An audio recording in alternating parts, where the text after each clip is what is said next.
अल्हम्दुलिल्लाह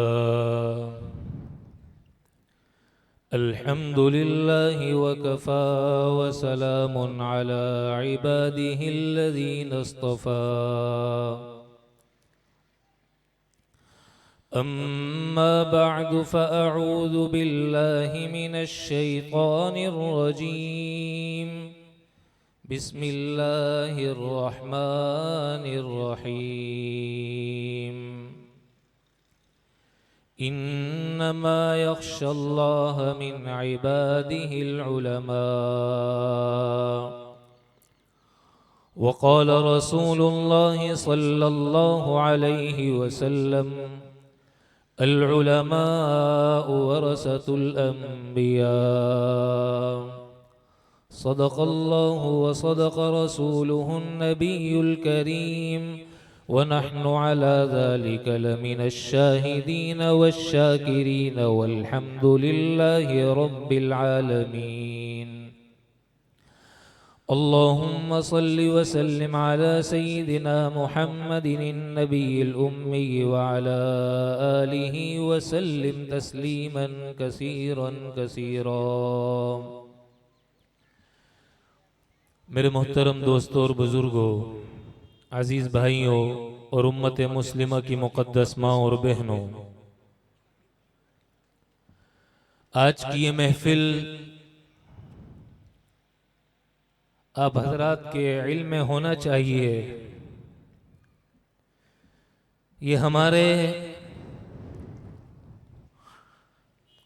उन बच्चों के लिए सजाई गई है जिन्होंने एक तवील अरसा हमारे साथ गुजारा। आज उनकी जुदाई का वक्त आ चुका है।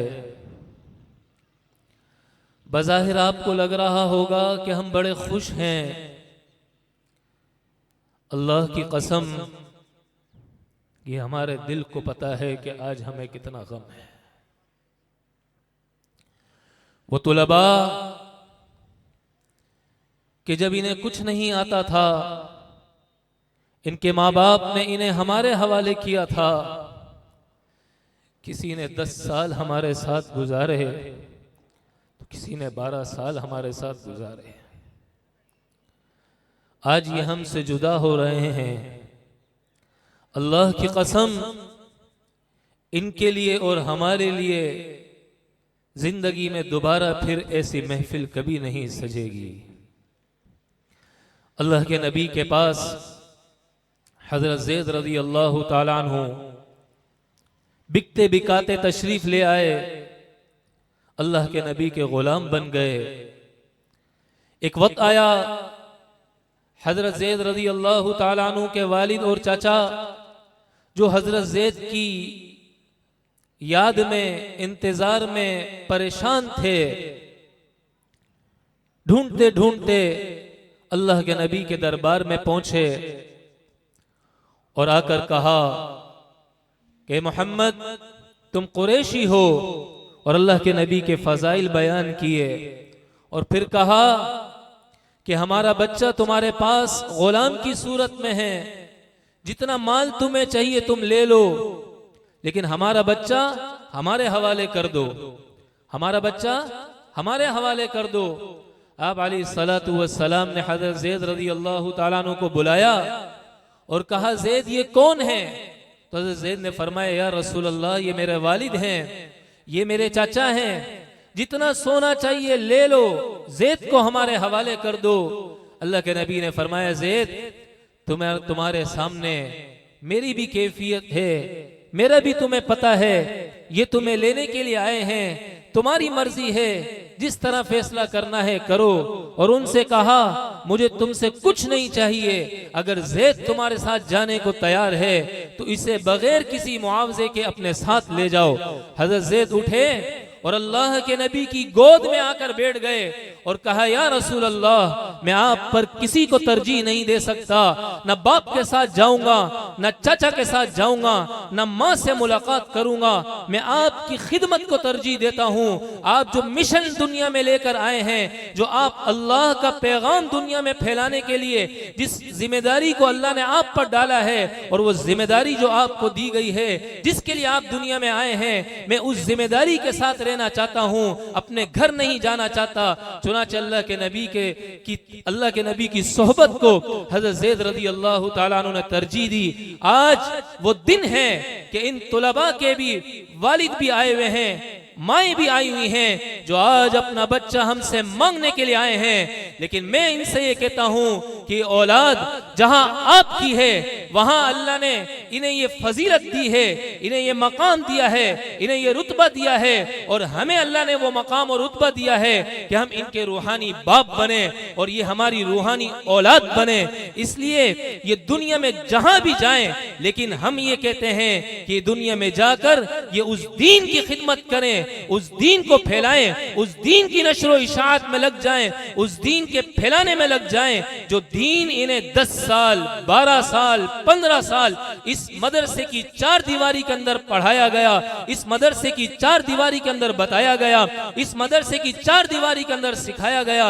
बहरहाल इस तकरीब में एक बहुत बड़ी तामीर है, इस तकरीब में एक बहुत बड़ी तामीर है, जिससे इंसान बना करते हैं। ये इंसान की तरक्की है जो इन मदारिस के अंदर पढ़ाई जाती है, ये इंसान की तरक्की है जो इन मदारिस के अंदर सिखाई जाती है, ये इंसान की तरक्की है जो इन मदारिस के अंदर बताई जाती है।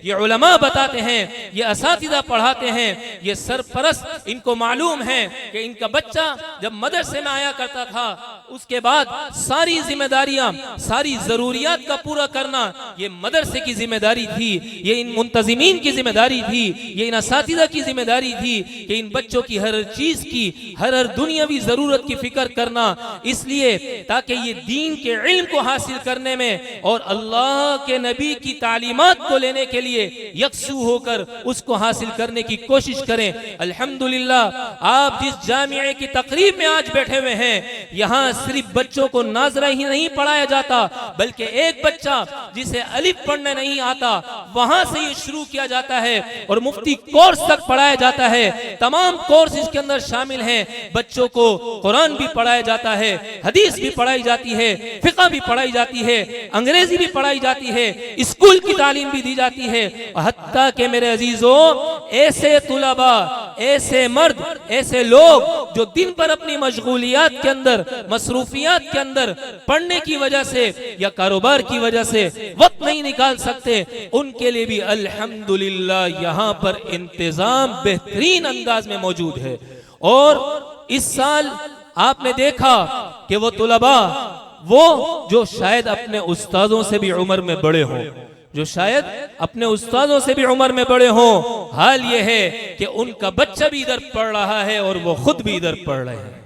क्या मकाम होगा इनका अल्लाह के यहाँ। पता है ना इंसान की तरक्की असल क्या है? तो कुछ लोगों ने समझा चीजों का मिल जाना इंसान की तरक्की है, बड़े मकान का बनना इंसान की तरक्की है, बड़ी सवारी का मिल जाना इंसान की तरक्की है, बड़े कारोबार का मिल जाना इंसान की तरक्की है, बड़े बिजनेस का हो जाना इंसान की तरक्की है, बड़े मकान का बन जाना इंसान की तरक्की है। अरे मियाँ, ये चीजों की तरक्की है, ये हट जाए दोबारा इंसान छोटा हो जाता है। नहीं नहीं, इंसान की तरक्की इस चीज का नाम नहीं है। इंसान की तरक्की इस चीज का नाम है, उसे पता चले मैं दुनिया में आया क्यों हूँ। रहमान अल्लमल कुरान खलकल इंसान अल्लमहुल बयान। तेरे रब ने तुझे क्यों पैदा किया है, तेरे अल्लाह ने तुझे क्यों पैदा किया है।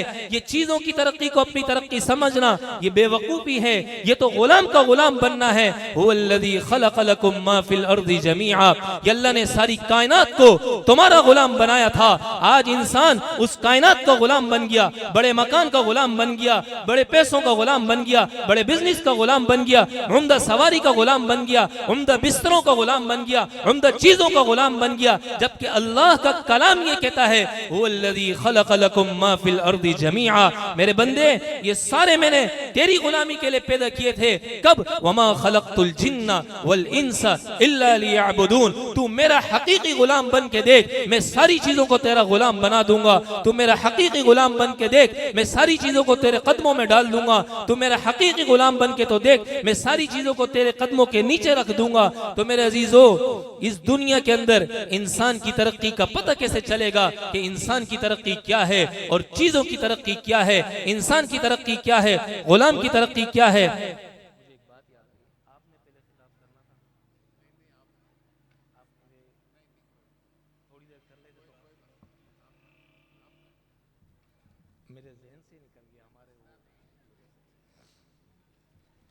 तो मेरे दोस्तों, मैं अर्ज कर रहा था कि इंसान को कैसे पता चलेगा, अफहसिबतुम अन्नमा खलकनाकुम अबसा व अन्नकुम इलैना ला तुरजाऊन, क्या तुम्हारा गुमान है हमने तुम्हें यूं ही बेकार पैदा कर दिया और तुम हमारे पास लौट कर नहीं आओगे? नहीं, तुम्हें हमारे पास लौट कर आना है। कौन बताएगा?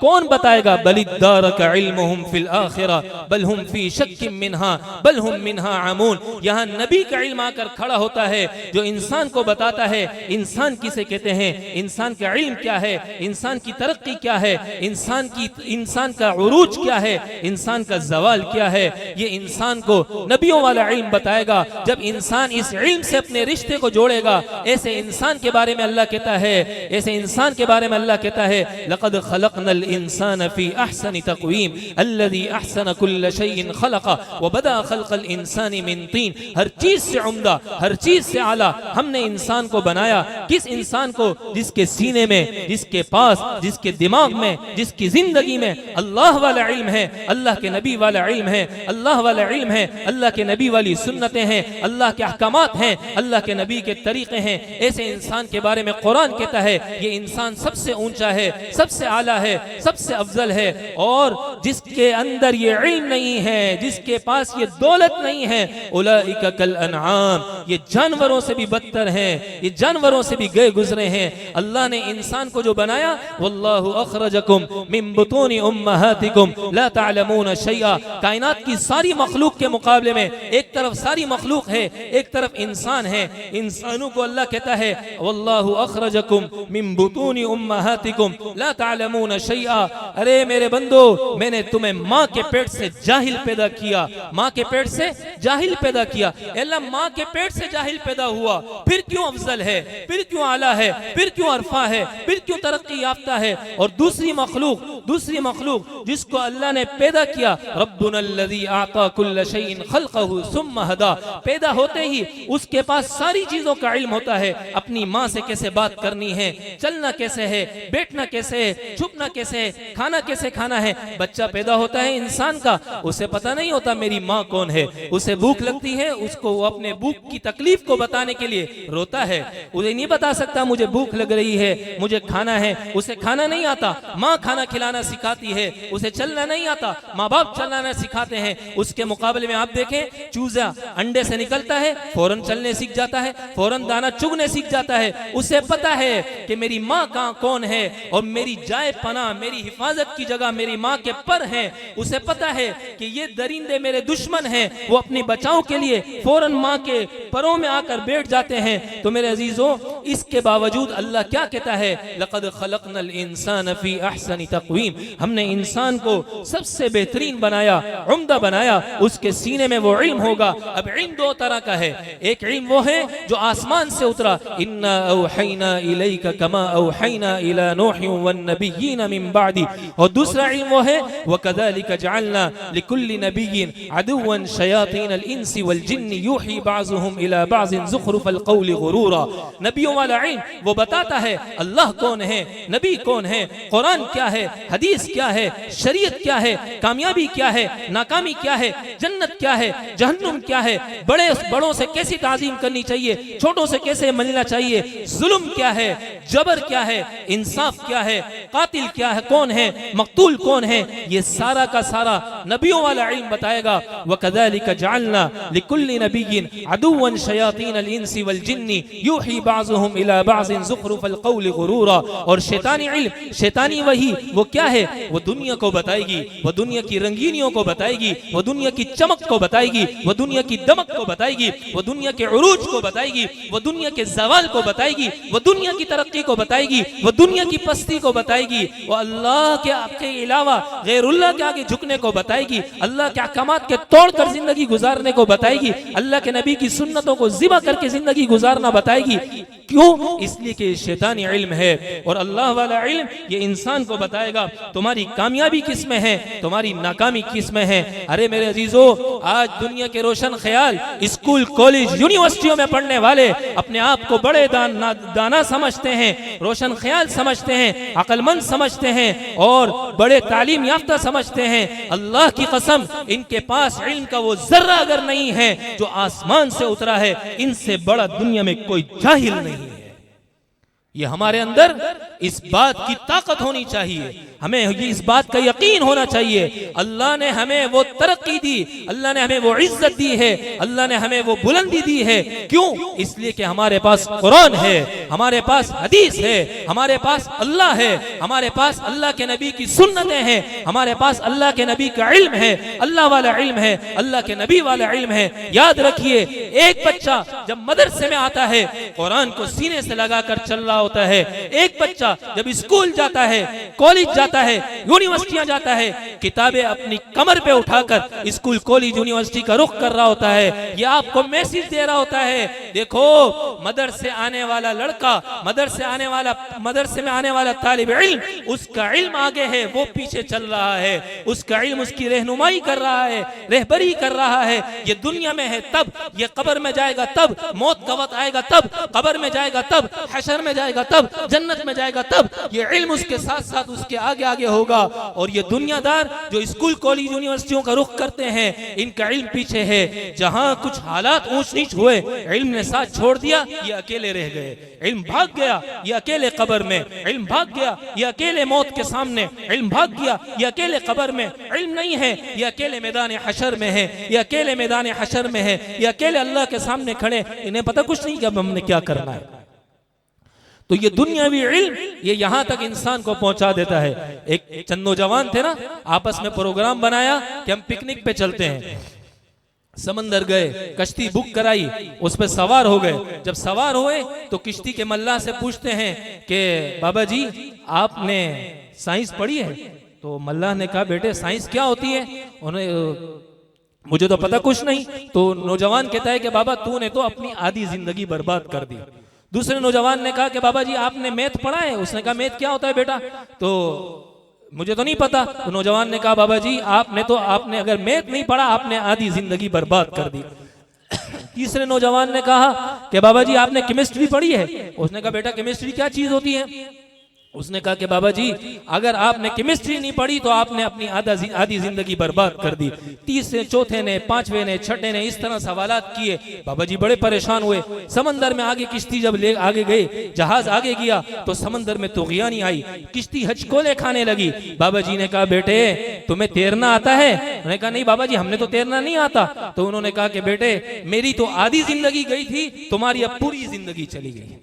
मेरी तो आधी जिंदगी तुमने कहा ना बर्बाद हो गई, तुम्हारी तो पूरी जिंदगी चली गई। तो ये वो इल्म है मेरे अजीजों जो दुनिया में भी इंसान के किसी काम नहीं आता और आखिरत में भी इंसान के किसी काम नहीं आता। यहदिल्लाहु लिनूरिही मन यशा, ये वो इल्म है जो अल्लाह की तरफ इंसान को की रहबरी करता है। नूरुम मिन नूरिन मा नूरिन इला नूरिन लिजअलिन नासी अनवारा, ये वो नूर है जो अल्लाह की नूरानी जात से निकला है। अल्लाहु नूरुस समावाति वल अर्द, फरिश्ता नूर है जो इसे जमीन पे लेकर आया है। ये जिस नबी पर उतरा, लक़द जाअकुम मिनल्लाहि नूरुन व किताबुम मुबीन, वो एक नूरानी नबी है जो कुरान उतरा। लक़द अंज़लना इलैकुम नूरम मुबीना, ये एक नूरानी किताब है जो इंसान इसको अपने सीने से लगाएगा। लियुख़रिजन नास मिनज़्ज़ुलुमाति इलन नूर, तो ये ऐसे इंसान को हिदायत की तरफ लेकर आएंगे और गुमराही से निकाल देंगे, हिदायत की तरफ आएगा। और जब इंसान के मौत का वक्त आएगा और जब कब्र में जाएगा, नूरुहुम यस्आ बैना अयदीहिम व बिअयमानिहिम यक़ूलून रब्बना अत्मिम लना नूरना वग़फिर लना। ये नूर, ये इल्म उस वक्त भी इंसान के साथ होगा जिसने इस मदरसे की चार दीवारी में अपना वक्त गुजार कर इसको अपने सीने से लगाया होगा, इसको अपनी जिंदगी में लिया होगा, इसको अपनी जिंदगी में अपनाया होगा। ये वो वाहिद दौलत है जिसके लिए अल्लाह अपने नबी को कहता है वक़ुर रब्बी ज़िदनी इल्मा। ए मेरे नबी, दुनिया में किसी चीज की ज्यादती मांगने का नहीं कहा, लेकिन कहा इल्म की ज्यादती आप अल्लाह से मांगो, इल्म की ज्यादती अल्लाह से मांगो। तो मेरे अजीजों, ये इल्म वो नूर है जो इंसान की दुनिया और आखिरत में कामयाबी का अल्लाह ने जिसे सामान बनाया है। एक नौजवान था ना, जा रहा था, एक बुजुर्ग बुखारी पढ़ा रहे थे। नौजवान कहता है बाबा जी दुनिया चांद तक पहुंच चुकी है, आप बुखारी में बैठे हैं। फरमाने लगे हाँ बेटे, दुनिया चांद तक पहुंच गई है और अल्लाह की कसम चांद ने जिसकी इशारों पर अपने आप को कुर्बान किया था, आज हम उसका कलाम पढ़कर, उसके कलाम को पढ़ाकर चांद के बादशाह और उसके रब यानी अल्लाह तक पहुंच चुके हैं। तू अपनी फिक्र कर, तू न चांद तक गया ना अल्लाह तक गया, तू न चांद तक गया ना अल्लाह तक गया। तो मेरे अजीजों, ये इल्म है, ये इल्म है, लेकिन सिर्फ इल्म काम नहीं देगा। हज़रत उमर रज़ी अल्लाह तआला अन्हु फरमाया करते थे ना, अगर सिर्फ इल्म सही होता और इल्म ही काफी होता तो अल्लाह कभी अहले किताब की कुरान में अल्लाह कभी अहले किताब को कुरान में लानत ना फरमाते, उनको बुरा ना कहते। उनकी जिंदगी में इल्म था, अमल नहीं था। और अगर सिर्फ अमल होता कामयाबी का सामान तो अल्लाह कभी मुनाफिकीन की बुराई को तो बयान ना फरमाते। इसलिए कि मुनाफिकीन की जिंदगी में सिर्फ अमल था, इल्म नहीं था, और इसलिए अमल ना होने की वजह से उनका इल्म भी सही नहीं था। इसलिए मेरे अजीज तुलबा और आपके सरपरस्त, मैं आप तमाम हजरात से दरख्वास्त करूंगा कि आप लोग इस बात की कोशिश करें, इस बात का एहतिमाम करें कि अपनी जिंदगी में इल्म भी हो और हमारी औलाद की जिंदगी में अमल भी हो। जुनैद बगदादी रहमतुल्लाह अलैह फरमाया करते थे ना, अलक़ाबात के चक्कर में ना पड़ना कि लोग मुझे मुफ्ती कहें, लोग मुझे आलिम कहें, लोग मुझे शेखुल इस्लाम कहें, शेखुल अरब कहें, शेखुल अजब कहें, इमामुल फ़क़ीह कहें, इमामुल असर कहें, फुला फुला फुला फुला। इन अलक़ाबात के चक्कर में ना पड़ना, बल्कि इल्म की खिदमत में लगे रहना। जो आलिम अपने इल्म की वजह से अलक़ाबात के चक्कर में पड़ता है, अल्लाह उसके इल्म को बेनूर कर दिया करता है, अल्लाह उसके इल्म को बेनूर कर दिया करता है।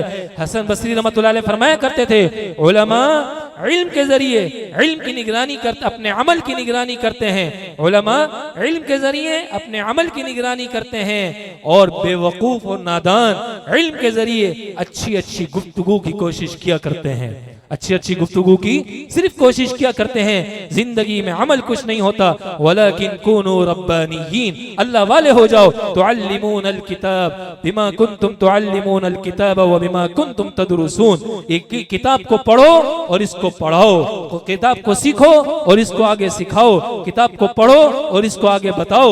अबू दरदा रज़ी अल्लाह तआला अन्हु ने हज़रत सलमान फारसी से कहा ना, सलमान तुम हमारे पास अर्ज़ मुक़द्दस में आ जाओ, बेहतरीन जगह है, यहाँ मरेंगे। फरमाया अबू दरदा रज़ी अल्लाह तआला अन्हु ने अबू दरदा रज़ी अल्लाह तआला अन्हु को जवाब दिया कि ए अबू दरदा, अर्ज़ मुक़द्दस में मरने से इंसान को कोई फायदा नहीं होता जब तक कि इंसान का अपना अमल दुरुस्त न हो, इंसान का अपना अमल सही ना हो। इसलिए मेरे अजीजों, ये जो इल्म आप तक अल्लाह ने दी, आपको पहुंचाया है, आज आपकी औलाद को दिया है, ये बड़ी मेहनतों से, बड़ी मशक्कतों से हासिल हुआ है, इन तक पहुंचा है। यकीन जानो वो वक्त भी था, इमाम अबू यूसुफ रहमतुल्लाह अलैह के बारे में आता है कि आप यतीम थे, माँ भेजा करती थी जाओ बेटा धोबी का काम सीख कर आओ, तुम्हारा बाप मर गया है, उसका इंतकाल हो गया है, कुछ कमा के लेकर आओ, हम कुछ खाएंगे पिएंगे। इमाम अबू यूसुफ रहमतुल्लाह अलैह जाते, कुछ दिनों के बाद इमाम अबू हनीफा रहमतुल्लाह अलैह ने उन्हें पकड़ लिया और पकड़कर फरमाया बेटे मेरे पास इल्म हासिल कर, इसका तुझे बड़ा फायदा होगा। इमाम अबू यूसुफ रहमतुल्लाह अलैह कुछ कमा के नहीं लाते थे। माँ ने कहा बेटा क्या हो गया, कहाँ रह जाते हो, शाम को आते हो, पहले तो ला रहे थे, अब कुछ कमा के नहीं लाते हो, क्या बात है? तो फरमाया अम्मा जी जब मैं जाता हूँ रास्ते में अबू हनीफा मुझे पकड़ लेता है और बिठाता है, कहता है मेरे पास बैठ कर सीख, ये बहुत बड़ी दौलत है, ये बहुत बड़ी नेमत है, ये बहुत बड़ा असल खजाना है, ये असल खजाना है। तो इमाम अबू हनीफा रहमतुल्लाह अलैह के पास इमाम अबू यूसुफ की माँ आ गई और कहने लगे बाबा तुमने मेरे बच्चे को क्या कर दिया है, हम यतीम, मेरा बच्चा यतीम है, हमारे घर में कोई कमाने वाला नहीं है, अब इस काबिल हुआ है, कुछ काम सीखेगा, कमा के लेकर आएगा, हम 2 वक्त की रोटी तो खा सकेंगे। फरमाया अम्मा मैं इस तुम्हारे बच्चे को वो सिखा रहा हूं कि वो वक्त आएगा, वो वक्त आएगा, वो वक्त आएगा अल्लाह इसे पिस्ते की बनी हुई वो खुराक खिलाएगा जो बादशाहों के दस्तरखान पे भी नहीं होती है। वक्त गुजरता गया, वक्त गुजरता गया, वक्त गुजरता गया। खलीफा हारून रशीद का जमाना आ गया।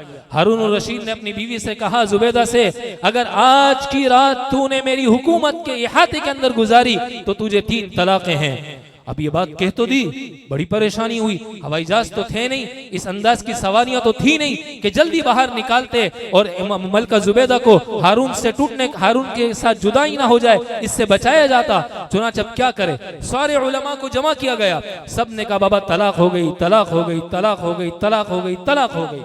इमाम अबू यूसुफ रहमतुल्लाह अलैह के पास तशरीफ लाए। इमाम अबू यूसुफ रहमतुल्लाह अलैह से कहा, भाई तुम्हारे पास कोई इसका हल है? कहा मेरे पास एक हल है। का क्या हल है? का इसे आज की रात अल्लाह के घर में सुला दो, अल्लाह के घर में बिठा दो, अल्लाह के घर में ये रात गुजरवा दो। वो जगह है व अन्नल मसाजिद लिल्लाह, जहाँ बादशाह की भी हुकूमत नहीं चलती, जहाँ बादशाह की भी हुक्मरानी नहीं चलती, जहाँ बादशाह की भी कुछ ताकत नहीं चलती, वो अल्लाह का घर है। चुनाचे मलका जुबैदा को वहां पहुंचा दिया गया। सुबह हुई, दस्तरखान लगाया गया। जब दस्तरखान लग गया तो फिर बादशाह ने अपने दस्तरखान की बेहतरीन ग़िज़ा और खुराक फालूदे को मंगाया और अपने हाथ से निकाला, चम्मच में उसको भरा और इमाम अबू यूसुफ के मुंह में डालने लगे। इमाम अबू यूसुफ रहमतुल्लाह अलैह ने फरमाया, ये क्या है? तो कहने लगे, ये वो खुराक है जो मेरे दस्तरखान में भी कभी कभी आती है। का किस चीज से बनी हुई है? का पिस्ते से बना हुआ फालूदा है। तो इमाम अबू यूसुफ रहमतुल्लाह अलैह रोने लगे।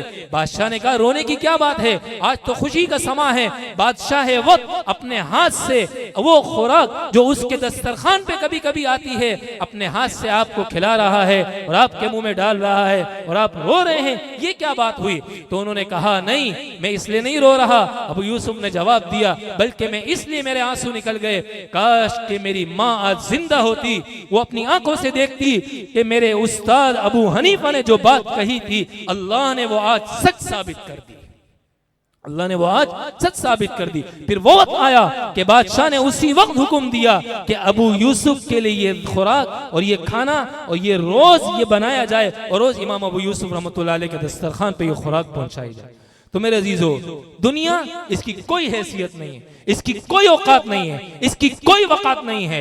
यकीन जानिए मेरे अजीजों, दुनिया में वो लोग भी आए हैं। सालिम बिन अब्दुल्लाह रज़ी अल्लाह तआला अन्हु, सालिम बिन अब्दुल्लाह रहमतुल्लाह अलैह हज़रत अब्दुल्लाह इब्न उमर रज़ी अल्लाह तआला अन्हु के बेटे थे। बैतुल्लाह का तवाफ कर रहे थे। सुलेमान बिन अब्दुल मलिक ये भी तवाफ कर रहा था। उसने देखा है तो बड़ा इल्मी आदमी, लेकिन कपड़े इसके थोड़े से फटे पुराने लग रहे हैं। फौरन कहा कि सालिम, फौरन कहा तुम कौन हो? उसने कहा मेरा नाम सालिम है। कहा किसके बेटे हो? कहा अब्दुल्लाह इब्न उमर रज़ियल्लाहु ताला अन्हु का बेटा हूं। कहा वो कौन थे? कहा हज़रत उमर रज़ियल्लाहु, अमीरुल मोमिनीन उमर बिन खत्ताब रज़ियल्लाहु ताला अन्हु। सालिम ने कहा, सुलेमान ने कहा, सालिम सालिम मुझ पर एक एहसान कर दो। कहा क्या? कोई तुम्हारी जरूरत है तो मुझे कह दो, मैं तुम्हारी जरूरत को पूरा कर दूं। सालिम ने कहा, बादशाह, जिस बादशाह के दर का तवाफ कर रहा हूं, मेरी गैरत, मेरा ईमान, मेरा इल्म मुझे इजाजत नहीं देता कि उसको छोड़कर मैं तुझसे सवाल करूं, ये मुमकिन नहीं है मेरे लिए। सुलेमान ने एक आदमी इनके साथ लगा दिया और कहा इनकी निगरानी करो, जब ये हरम से बाहर जाए उस वक्त इनको पकड़ के मेरे पास लेकर आ जाना। चुनांचे नौकर उनके पीछे लगा रहा, बाद में लेकर हाजिर हुआ। सुलेमान ने कहा, सालिम अब तो बता दो, अब तो हम उसके हरम में नहीं है, मताफ में नहीं है। उन्होंने कहा क्या बताऊं, दुनियावी जरूरत बताऊं या आखिरत की जरूरत बताऊं? मेरा बहुत बड़ा मसला है मौत का, मेरा बहुत बड़ा मसला है कब्र का, मेरी परेशानी हशर की है, तुम उसमें क्या मेरा हल निकाल सकते हो? सुलेमान ने कहा, सालिम ये बात मैं तुमसे कहूंगा या तुम मुझसे कहोगे? कहा फिर का दुनियावी कोई जरूरत तुम्हारी हो तो मुझे बताओ। सालिम ने कहा, बादशाह सुन और दिल के कान खोल कर सुन, अल्लाह की कसम जिसने दुनिया को बनाया है, आज तक दुनियावी जरूरियात कभी मैंने उससे भी नहीं मांगी, तो तुझसे क्या मांगूंगा? दुनिया के मालिक से भी हमने दुनिया नहीं मांगी, तो मैं तुमसे क्या मांगूंगा? तो मेरे दोस्तों, हमारे हजरत शेखुल हदीस, रईसुल मुहद्दिसीन, उस्तादुल उलमा, हजरत अक़दस हजरत मौलाना सलीमुल्लाह खान साहब रहमतुल्लाह अलैह फरमाया करते थे तुलबा से कि मेरे अजीजों, आज दुनिया के अंदर हर इंसान किसी न किसी काम के लिए उसने अपने आप को वक्फ किया हुआ है। चुनाचे कोई वक्फ है अपने कारोबार के लिए, कोई वक्फ है अपनी दूसरी जरूरियात के लिए, कोई किसके लिए वक्फ है, कोई किसके लिए वक्फ है। जिसका जो कारोबार है उसने अपनी जिंदगी को उसमें वक्फ किया हुआ है। हत्ता के बसा औकात हफ्ते में एक बार तबलीग वाले आवाज लगाते हैं, दोस्तों एक जरूरी बात होगी, सारे बैठो, कोई भी नहीं बैठता, टाइम ही नहीं। वक्फ है ना दुनिया के लिए, अपने कारोबार के लिए वक्फ है। इमाम साहब खुतबा जुमे की नमाज से पहले तकरीर करता है, किसी के पास वक्त नहीं आकर सुनने का, वक्फ है ना दुनियावी काम के लिए।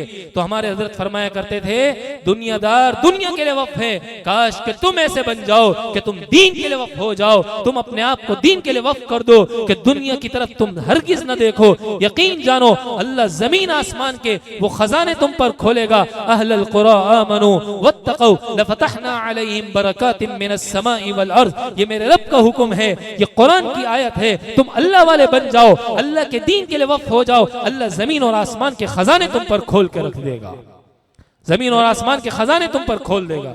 अबू हुरैरा रज़ियल्लाहु ताला अन्हु एक मर्तबा कतान के कपड़े से नाक साफ कर रहे थे।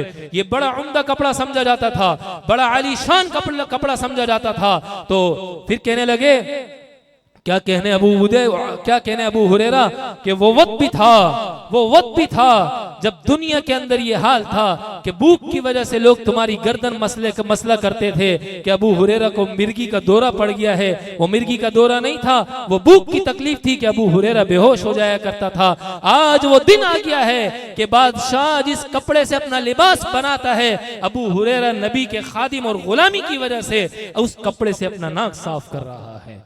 ला तमुद्दन्ना ऐनैक, ए मेरे नबी इस दुनिया की तरफ हरगिज ललचाई हुई निगाह से मत देखना। ला तमुद्दन्ना ऐनैक इला मा मत्ताना बि, अल्लाह ने वो दौलत दी है, इल्म की दौलत। मेरे नबी ने कहा जिसके पास इल्म हो फिर वो दुनियादारों को देखे ललचाई हुई निगाह से, तो वो अपने इल्म के साथ बेवफाई करता है, वो अपने इल्म के साथ बेवफाई करता है। तो मेरे दोस्तों, अपने आप को इल्म के लिए वक्फ करना, लेकिन असलाफ के तर्ज पर, असलाफ के तरीके पर, और अपने उस्तादों से, अपने इदारे से, अपने असलाफ से जुड़े रहना।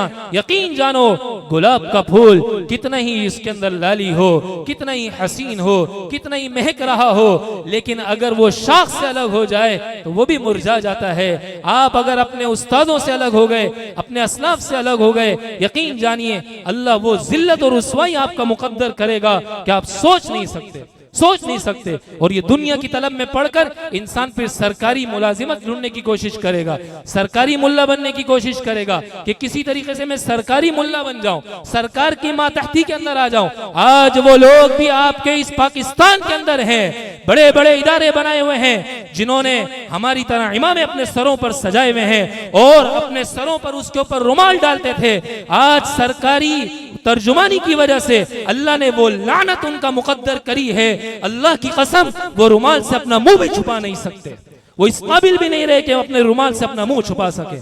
ये अल्लाह ने उनकी लानत मुकद्दर कर दी। इमाम अहमद बिन हम्बल रहमतुल्लाह अलैह एक रात देर से घर पे तशरीफ लाए, खाना लगाया गया, खाना गर्म था। बीवी से पूछा आज खाना कैसे गर्म है, खाने को तो ठंडा हो जाना चाहिए। फरमाया नहीं, ये जो हमारा बेटा है, जो सरकारी नौकर है, इसका तंदूर था, इस तंदूर को बुझा दिया गया था, हमने इस्तेमाल नहीं किया, लेकिन उसकी तपिश के अंदर मैंने खाना रख दिया था, इसलिए ये खाने की तपिश, इसके खाने के अंदर ये खाना गर्म है, इसमें गरमाइश बाकी है। चुनाचे इमाम अहमद बिन हम्बल ने फरमाया ये सरकार की नौकरी करता है, मैं इसका खाना नहीं खाऊंगा, वापस कर दिया। अल्लाह की शान, रोज रात को एक भिखारी आया करता था, इमाम अहमद बिन हम्बल के घर पे आता और खाना मांगता। उस रात भी आया, खाना मांगा, तो बजाय बचे हुए खाने के उसे लगा कि आज तो मुकम्मल खाना मुझे दिया गया है, तो पूछने लगा ये खाना कैसे है, रोज तो बचा हुआ खाना दिया जाता है, रोटी का टुकड़ा होता है, आज तो मुकम्मल खाना लग रहा है और ताजा लग रहा है, क्या वजह है? फरमाने लगे कि इमाम अहमद बिन हम्बल ने खाना नहीं खाया। का वजह क्या थी? का इनका बेटा जो सरकारी नौकर है उसके तंदूर में गर्म किया गया था, तो उसकी वजह से अहमद बिन हम्बल ने कहा मैं ये खाना नहीं खाऊंगा। तो उस भिखारी ने कहा है अफसोस अफसोस, अब अहमद इब्न हंबल के घर से भी मुझे सरकारी गरम किया हुआ खाना मिलेगा। चुनाचे उसने भी वो खाना नहीं खाया, और वो सरकारी गर्मी की से हासिल करने के बाद वो खाना चूंकि ताजा था, उसने भी उस खाने को छोड़ दिया और वो आगे चला गया। वो वक्त था जब भिखारी भी सरकारी मुलाजिमत और सरकारी नौकरी करने वालों से भीख नहीं मांगा करते थे और उनसे बचने की कोशिश किया करते थे।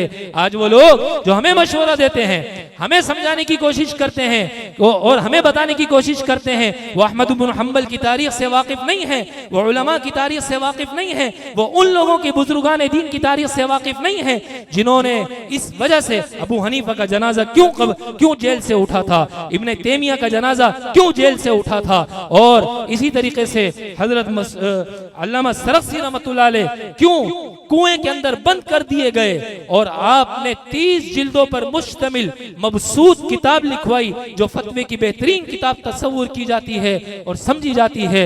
ये बादशाह वक्त ने उन्हें क्यों सजाएं दी थी? इसलिए कि उन्होंने सरकारी नौकरियों को अपनी जूती की नोक पर रख के उड़ा दिया था। तो मेरे दोस्तों, मैं भी तुम्हें ये बात कहता हूँ, तुम्हारे सरपरस्तों से भी ये बात कहता हूँ कि अपनी औलाद को दीन के लिए इस अंदाज से वक्फ करो कि जब दीन का तकाजा आ जाए, जहां दीन का तकाजा आ जाए, कितने बड़े सी बड़ी ताकत को ललकारने का वक्त आ जाए, आपका बच्चा ये सलीमुल्लाह की औलाद नजर आनी चाहिए। आपका बच्चा रास्ते में चले तो हसन बसरी से निस्बत याफ्ता होना नजर आना चाहिए। आपका बच्चा जब रास्ते से गुजरे तो पता चले कि इसका ताल्लुक हज़रत थानवी से है, इसका ताल्लुक शाह वलीउल्लाह से है, और ये उस खानदान से है जिसको अल्लाह ने मुंतखब किया था दीन की खिदमत के लिए, जिनको अल्लाह ने चुना था दीन की खिदमत के लिए, दीन की नशर इशाअत के लिए। हमारे बुजुर्गों ने बड़ी कुर्बानियां दी और बड़ा इस दीन के लिए अपने आप को खपाया, लगाया और बड़ी परेशानियां झेली हैं। मेरे दोस्तों, अल्लाह ने इस चार दीवारी के अंदर हमें वो इल्म की दौलत अता फरमा दी। अब हमारी जिम्मेदारी है कि हम इसे दुनिया में फैलाने की कोशिश करें और कभी अपने आप को कामिल न समझे। हमारे हजरत फरमाया करते थे, ये जो आपको आज सनद फरागत दी जा रही है, ये इसलिए नहीं है कि आप अब आलिम बन गए, ये इसलिए है कि अब आपके अंदर तालिब इल्म बनने की सलाहियत पैदा हो गई है। आपके अंदर तालिब इल्म बनने की सलाहियत पैदा हो गई है। ज़माने तालिब इल्मी हज़रत थानवी फरमाया करते थे, ये धक्के का ज़माना होता है जब फरागत हो जाती है। अब इंसान को खुद इल्म की तरफ ज़ौक़ करके हासिल करने की और तलब पैदा करके उसको लेने की कोशिश करनी चाहिए। तो मेरे दोस्तों, ये आपकी औलाद बड़ी खुश नसीब है, आप बड़े खुश नसीब हैं। अल्लाह ने आपकी औलाद को वो दौलत दी है जो दुनिया की सारी दौलतों से ज्यादा कीमती है, सारी दौलतों से ज्यादा बेहतरीन दौलत है। यकीन जानिए, ये दुनियादार लोग जब इनके बाप का जनाजा पड़ा होता है, इनको नमाज जनाजा पढ़ाने नहीं आती। माँ का जनाजा पड़ा होता है, इस बच्चे को ये नहीं पता होता जिस माँ ने उसे अपनी छाती से दूध पिलाया, अपनी गोद में उसका पेशाब पखाना करवाया, आज इस बच्चे को ये नहीं पता कि आखिरी तोहफा आज मैंने अपनी माँ को क्या देना है। अरबों की दौलत, अरबों की जायदाद, अरबों और खरबों की चीजें अपनी औलाद के लिए छोड़ गए, लेकिन औलाद एक आखिरी वक्त में दिए जाने वाला गिफ्ट जो अल्लाह के नबी ने बताया, जो कुरान ने बताया, जो हदीस ने समझाया, वो उसे पता नहीं कि वो अपने माँ बाप को क्या देना चाहिए। कितने अफसोस की बात है। तो मेरे दोस्तों, यकीन जानिए, आपकी औलाद बड़ी उम्दा जगह से निकली है और बड़ा उम्दा इल्म उसने हासिल किया है और बड़ी बेहतरीन दौलत उसने ली है। ये ना लोगों की बातों में ना जाएं। वकील कहेगा आपने अपने बच्चे को आलिम बनाया, वकील नहीं बनाया। डॉक्टर कहेगा आलिम बनाया, डॉक्टर नहीं बनाया। साइंसदान कहेगा आलिम बनाया, साइंसदान नहीं बनाया। अरे मियाँ, अगर साइंसदान न भी बने तो भी जन्नत में जा सकता है, वकील न भी बने तो भी जन्नत में जा सकता है, डॉक्टर न भी बने तो भी जन्नत में जा सकता है, मैथ ना भी आए तो भी जन्नत में जा सकता है, ABCD ना भी आए तो भी जन्नत में जा सकता है। अल्लाह की कसम, कुरान ना आए, कलमा ना आए, हदीस ना आए, अल्लाह का पता ना हो, नबी का पता ना हो, कुरान का ना पता हो, हदीस का ना पता हो, ऐसा शख्स अल्लाह की कसम कभी जन्नत में नहीं जाएगा, हरगिज़ जन्नत में नहीं जाएगा। इसलिए हमेशा हमारे अंदर एहसास बरतरी होनी चाहिए, एहसास कमतरी का कभी हमें शिकार नहीं होना चाहिए। और ये दौलत जो अल्लाह ने हमें दी है, इस दौलत पर हमें फख्र होना चाहिए। अल्लाह करे, अल्लाह ताला हम सबको अपनी रजा के मुताबिक इखलास के साथ दीन की खिदमत पढ़ने के बाद सारी जिंदगी उसके पढ़ाने के साथ वाबस्ता रहने की तौफीक अता फरमाए। व आखिर दावाना अनिल हम्दुलिल्लाहि रब्बिल आलमीन।